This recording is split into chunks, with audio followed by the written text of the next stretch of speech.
बिस्मिल्लाहिर्रहमानिर्रहीम। ये normal distribution chapter है, इसका क्वेश्चन नंबर 4 है। ये देखते हैं, यहाँ कह रहे हैं कि in a normal distribution mu is equal to 25 and sigma is equal to 5, find the area. यहाँ सिर्फ एरिया लिखा गया था बुक में, लेकिन मैंने साथ प्रोबेबिलिटी खुद से लिख दिया है। यानी हमें पेपर में एरिया मालूम करने को कहें या प्रोबेबिलिटी मालूम करने को कहें, वो यहाँ एक ही मतलब है। तो find the area between 20 and 30। तो कह रहे हैं कि आप 20 और 30 के दरमियान में जो एरिया आता है वो मालूम कीजिए। और फिर ये कह रहे हैं नीचे कि find the area less than 25, और 25 से जो लेस का एरिया है वो भी मालूम कीजिए। तो सोल्यूशन में आते हैं जब हम, तो मैंने भी कहा है कि एरिया का मतलब प्रोबेबिलिटी है। तो पार्ट 1 जब मैं करूँगा तो मैं यहाँ लिखूँगा सोल्यूशन के नंबर 1 में मैं लिख रहा हूँ पी फॉर प्रोबेबिलिटी।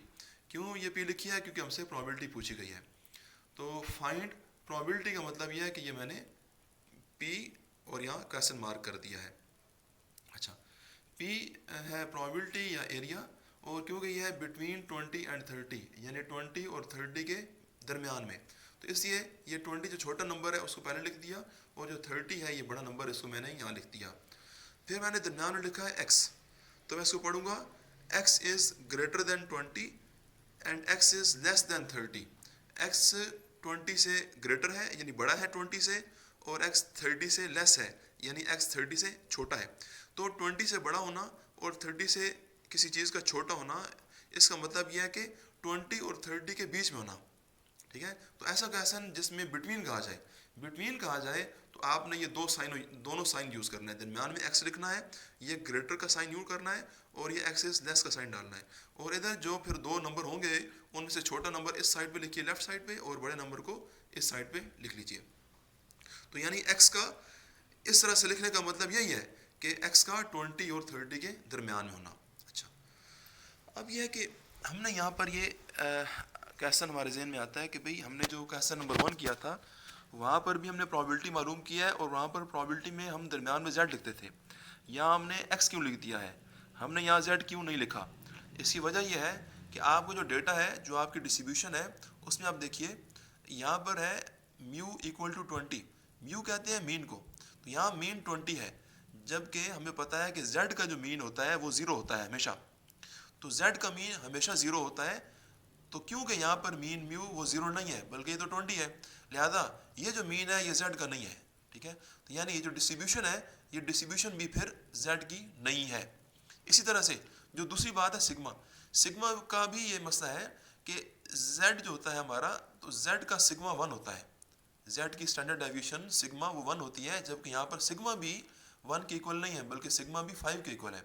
यानी ना म्यू z का है ना ही सिग्मा z का है, लिहाजा ये म्यू और सिग्मा जो है फिर ये किसी और डिस्ट्रीब्यूशन के हैं, ये z के नहीं है। तो या हम ये बोलेंगे कि हमारी जो डिस्ट्रीब्यूशन है या हमारा जो डेटा है वो जिस चीज़ के ऊपर भी है, अब वो z पर नहीं है, बल्कि वो डेटा जिस चीज़ पे ऊपर है उस चीज़ को हम x कहेंगे। ठीक है, अभी हमें पता नहीं है कि ये डेटा किस चीज़ के ऊपर है, लेकिन ये जिस चीज़ का भी है हमारा वेरिएबल, अब जो कुछ भी है यहाँ पर, उस वेरिएबल का नाम हम यहाँ पर x दे देंगे, हम z यहाँ पर नहीं कह सकते हैं उसको। अच्छा, ये बात मैंने यहाँ लिखी भी है ब्रैकेट के अंदर, ये मैंने वो बात लिखी है, आपने ब्रैकेट के अंदर की चीज़ को पेपर में नहीं लिखना। पेपर में आप सोल्यूशन जस्ट यहाँ से स्टार्ट कर लेंगे 1 से। ये मैंने लिखा है जी, जो बात मैं भी बोल रहा था उर्दू में मैंने लिखी है कि as mean of z is 0 and S D यानी standard deviation of z is 1। क्योंकि z का मीन 0 और उसकी स्टैंडर्ड 1 होती है, लिहाजा हमारा ये जो डेटा है ये z का नहीं है बल्कि ये x का है। Hence x is distributed normally. तो ये जो नॉर्मल डिस्ट्रीब्यूशन है इसका ताल्लुक x के साथ है। तो x is distributed normally with bracket के अंदर ये जो दो चीज़ें लिखी हुई हैं, याद रखिए ब्रैकेट में दरमियान में कॉमा होता है, तो कॉमा से पहले हमेशा मीन लिखा जाएगा और कॉमा के बाद सिग्मा स्क्वायर यानी कि वेरियस लिखा जाएगा। तो ये मीन जो है म्यू, ये म्यू मीन है x वेरिएबल का, और ये सिग्मा स्क्वायर वेरियंस है, ये वेरियंस भी x वेरिएबल का है, यानी म्यू और सिग्मा दोनों का ताल्लुक x वेरिएबल के साथ है। ठीक है, तो x वेरिएबल का मीन ब्रैकेट में पहले लिखेंगे और x वेरिएबल का वेरियंस सिग्मा स्क्वायर ब्रैकेट में ये बाद में लिखेंगे, दरमियान में कॉमा लगाएंगे। तो क्योंकि हमारे यहाँ पर म्यू की वैल्यू 20 है, तो मैंने ये किया है कि मैंने एक्स इज डिस्ट्रीब्यूटेड नॉर्मली के साथ म्यू की जगह पर 20 लिख दिया है, कॉमा की जगह क्वांटिटी, कॉमा की जगह कॉमा लिखा है, और सिग्मा स्क्वायर की जगह पर, क्योंकि सिग्मा यहाँ में दी गई है 5, तो मैंने यहाँ पर 5 का स्क्वायर कर दिया है, क्योंकि हमारी ब्रैकेट में सिग्मा नहीं आती है बल्कि सिग्मा का स्क्वायर आता है, लिहाजा सिग्मा की वैल्यू 5 है और ऊपर स्क्वायर आ गया। ब्रैकेट की चीज़ जितनी भी है ये सारी हमने पेपर में नहीं लिखनी, ये सिर्फ हमारे नॉलेज के लिए है। अच्छा, अब आते हैं अपने क्वेश्चन की तरफ आते हैं। देखिए अब हमारी जो प्रोबेबिलिटी है ना वो एक्स के बारे में है, लेकिन हमारा मसला यह है कि जो हमारा एरिया टेबल है वो एरिया टेबल जेड के ऊपर होता है, वो एक्स पर नहीं है। तो हमने ये करना है कि हमने इस एक्स को जेड में कन्वर्ट करना है, इस एक्स को हमने जेड में चेंज कर देना है। वो तरीका ये होगा, उसको चेंज करने के लिए ये फार्मूला है हमारे पास, z is equal to x minus mu divide by sigma. हमने इस फार्मूला की मदद से इस x को z में चेंज करना है। तो पहले इस फार्मूला को देख लीजिए, फार्मूले में ये लिखा हुआ है कि x माइनस म्यू, ये मैंने भी बोला है कि म्यू और सिग्मा, ये म्यू और सिग्मा दोनों का ताल्लुक x वेरिएबल के साथ है। ये म्यू जो है ये मीन है x वेरिएबल का, और सिग्मा स्टैंडर्ड डेविएशन है x वेरिएबल का।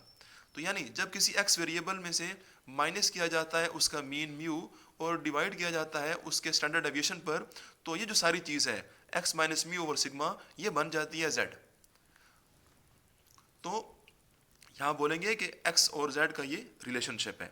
अच्छा, फिर बात एक और अहम है कि जो आपसे प्रोबेबिलिटी पूछी गई है, जो एरिया या प्रोबेबिलिटी पूछी गई है वो हमेशा x इज ग्रेटर देन और लेस देन ये तरह के साइन होंगे, या x इज ग्रेटर देन और इक्वल टू हो जाएगा यहाँ पर, या x इज लेस देन और इक्वल टू वाला साइन आ सकता है, लेकिन एग्जैक्टली इक्वल यहाँ पर नहीं होगा। नॉर्मल डिस्ट्रीब्यूशन में x is exactly equal to 30 नहीं होगा, ठीक है, यानी पूछी गई प्रोबेबिलिटी में हमेशा ये साइन ग्रेटर और लेस की वो करेंगे।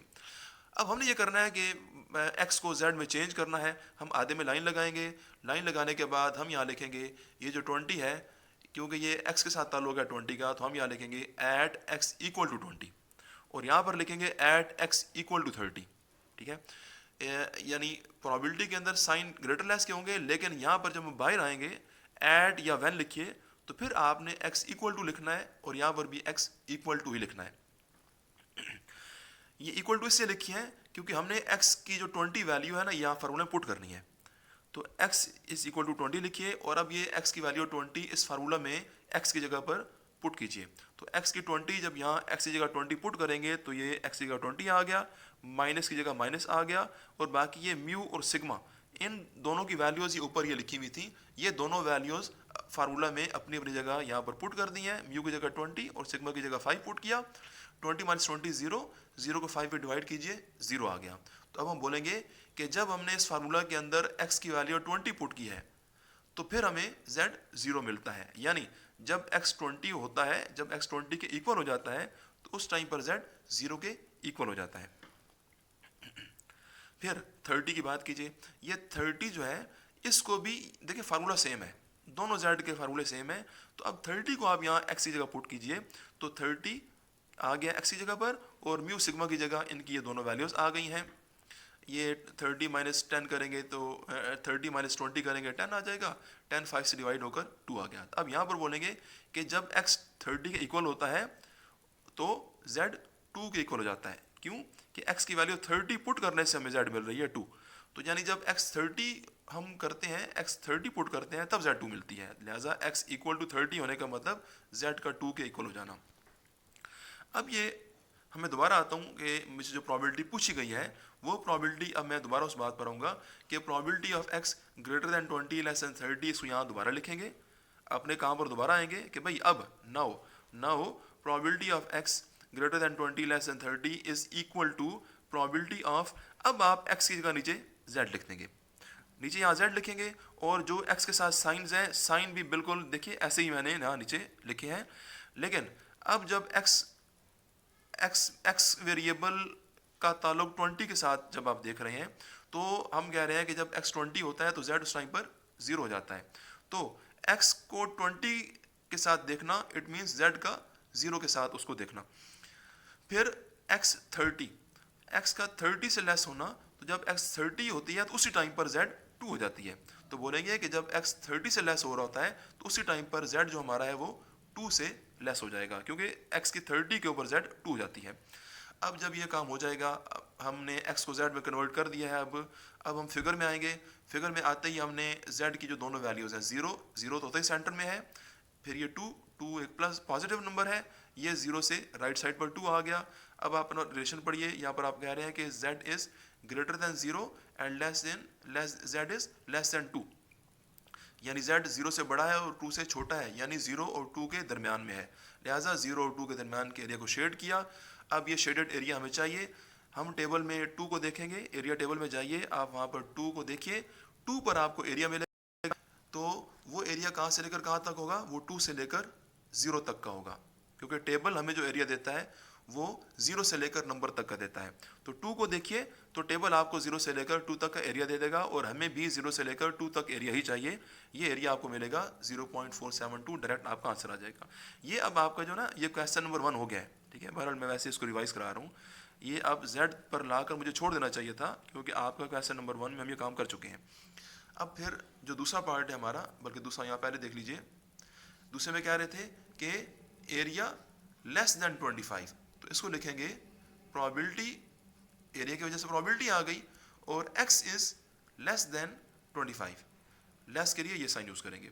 तो अब यहाँ पर भी आप करेंगे, यहाँ पर भी प्रोबेबिलिटी के अंदर साइन लेस का आएगा, लेकिन आप काम में x इक्वल टू 25 करेंगे, क्योंकि हमने x की वैल्यू 25 फार्मूले में पुट करनी है। तो जो वो x 25 के इक्वल रखेंगे तभी आप पुट कर सकते हैं। अच्छा, ये फार्मूला वही है जो हम पहले देख रहे थे। यहाँ पर x की जगह 20 पुट किया, म्यू और सिग्मा की जगह दोनों वैल्यूज पुट की, ये 25 माइनस 25 आएगी, 5 को 5 पे डिवाइड करें 1 आएगा। तो हम बोलेंगे कि भाई हमारा z 1 आ गया है। कब आया है, जब x 25 पुट किया। तो जब x 25 होता है उस टाइम पर z 1 हो जाता है। अब यह है कि अब जो प्रोबेबिलिटी आपकी जो पूछी गई है उसको मैंने यहाँ दोबारा लिखा है। Now probability of x less than 25 is equal to probability of x की जगह z लिख देंगे, लेस का साइन लेस का आ जाएगा, लेकिन 25 की जगह पर यहाँ 1 आ जाएगा, क्योंकि जब x 25 है उस टाइम पर z 1 हो गई है। अब ये जो क्वेश्चन है ना जी, ये क्वेश्चन नंबर 1 हो चुका है। मैंने आगे फिगर बना दी है और ये काम यहाँ कर भी दिया है। अब आप खुद इस पर गौर कीजिए। अगर किसी को यहाँ आगे कन्फ्यूजन हो तो फिर आप इससे 2 लेक्चर पहले, लेक्चर नंबर मेरे ख्याल में 69 है और 70 है, आप देख लीजिएगा। उसके अंदर ये केस हमने किया है कि z का लेस देन होना किसी पॉजिटिव नंबर से।